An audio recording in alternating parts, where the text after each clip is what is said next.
Hey guys, it's Brigitte with San Diego Seed Company, and today I want to show you our cilantro field. These are all beautiful cilantro flowers, and I want to ask you a question.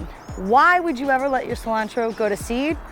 Well, take a look around and look at how many insects, bees, ladybugs, parasitic wasps. There's so many insects on these beautifully blooming cilantro flowers.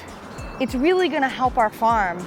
So here on our farm, we're letting the cilantro go to flower because we're producing cilantro seed.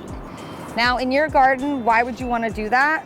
Well, if you take a look around at all of the insects that are thriving off of these cilantro blooms, you'll know right away that it's really good for your garden. You're going to have a diverse, beneficial insect population that thrive on all of these flowers.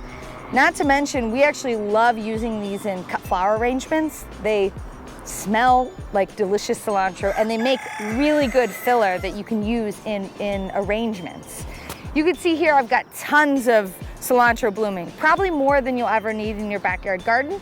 But even if you just let 1 or 2 plants go to flower, I promise you, you'll invite tons of beneficial insects into your garden and you'll have a healthier, happier garden.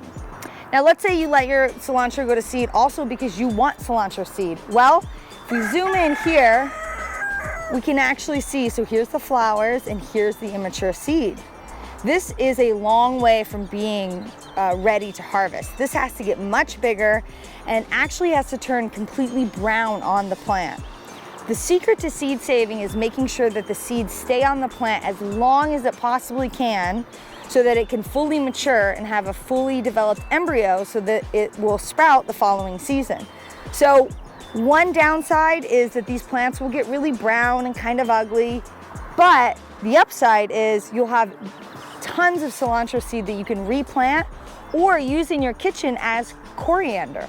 Cilantro seed is coriander herb, and we use it on our barbecue. We use it in tons of recipes. It's so delicious. So I recommend letting a couple of your herbs go to seed, maybe your cilantro, dill, other herbs, and I promise you, you'll be inviting tons of pollinators into your garden and you'll have a happier, healthier garden.